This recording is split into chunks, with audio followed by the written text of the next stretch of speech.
Good morning, everyone. Here I am with the very third and the last video of the seventh chapter of history, growth of new ideas from integrated social science, Patna Saga. In this particular video, we'll be discussing about the Upanishads. In last two videos, dealt dealt with the Buddhism, Lord Buddha and his teachings, Lord Mahavira and his teachings, as well as what were the reasons that most people were quite uh, attracted towards Buddhism and Jainism, isn't it? And why these two religions were popular among people, basically the downtrodden people, and because as they were also popular because the lower caste were attracted by the idea of social equality. In this particular video, we'll be moving ahead to the Upanishads. The Upanishads, let us see the contents which we are going to discuss today.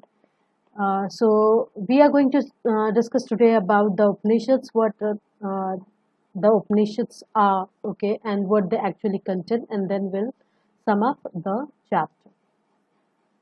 So Upanishads see, like Buddha and Mahavira, there were other thinkers also. Okay, so their ideas and teachings were also recorded in the Upanishads. Upanishad, as you can see, the word Upanishads is basically it contains three syllables.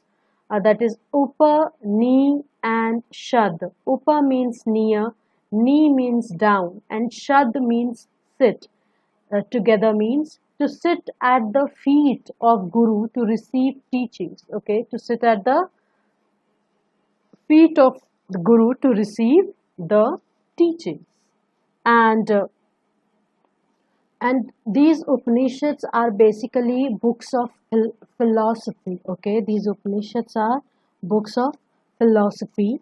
They are more spiritual and philosophical than Vedas. In total, there are 108 Upanishads, but the classic and the main Upanishads, the number of classic and the main Upanishads are 11.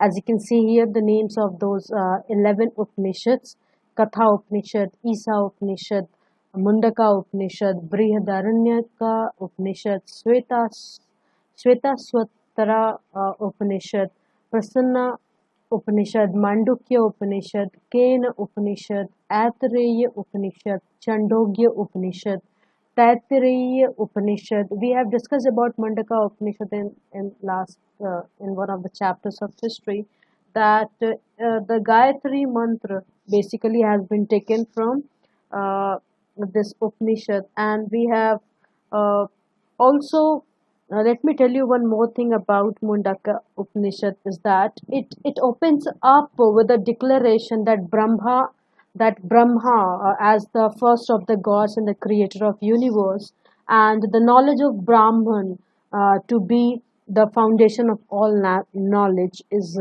being discussed in that particular Upanishad.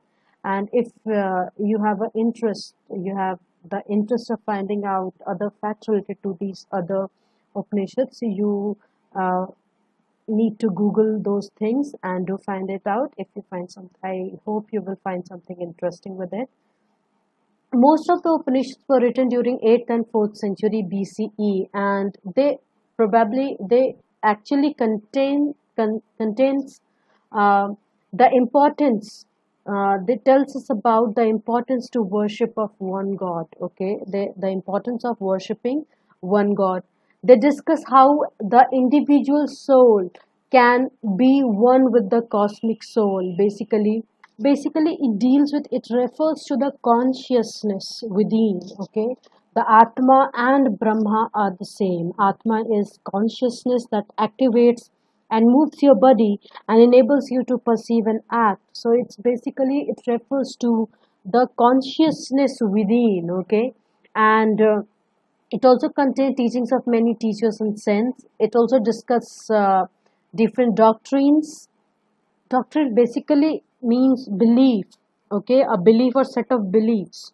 Like you can see here, ideal human conduct. Okay, what should be the conduct of a human being? The creation of man, the practice of yoga, meditation, karma, truths about life and death. The main philosophy of the Upanishads, however, is upasana. Upasana means worship, and bhakti. Bhakti means devotion. Okay, devotion to the Almighty.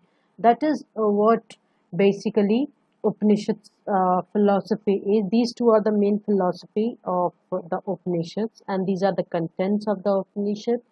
So we are here done with the topic, the Upanishads. Let's sum up what we have learned till now.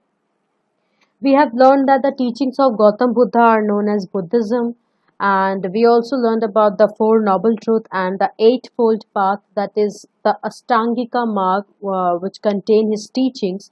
He believed in Ahimsa, the middle path, that is a balanced life, and the equality of all people.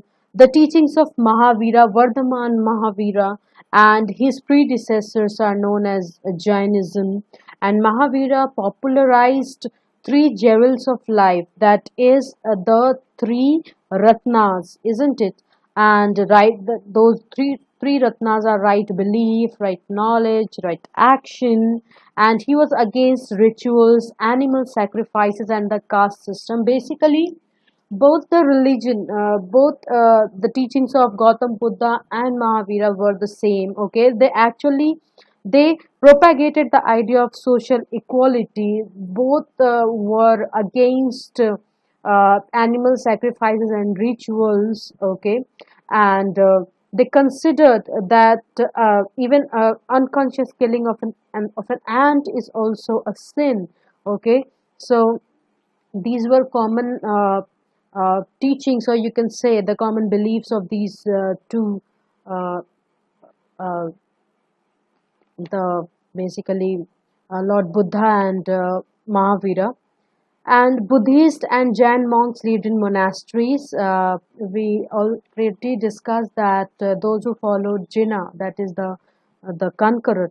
Okay, basically the conqueror who has conquered both misery and happiness, as we have read in Jainism that Mahavira was popularly known as Jinnah because he conquered both misery and happiness, and the one who followed him, the people who followed him came to be known as Jains. Okay, and the Upanishads are books of philosophy. There are 11 main Upanishads which we have already discussed: Katha, Isha, Kena, Mundaka, Sweta, Swatara, Prasna, Mandukya, Aitareya, Brihadaranyaka, Taittareya, and Chandogya. So this is all we have to learn in this particular chapter. I hope you have understood the topic and the previous two topics also. So after watching the video, do read the topics from the book as well. Till then, have a nice day, and I'll be coming with the next video of the chapters of the second term as well. That is major domains of major landforms of the earth, chapter 6 of geography, though it is not in the half yearly syllabus, it is not a portion of half yearly, but because we are left with a few days, so we'll discuss few topics of that chapter. Well, then have a nice day. I hope you like the video.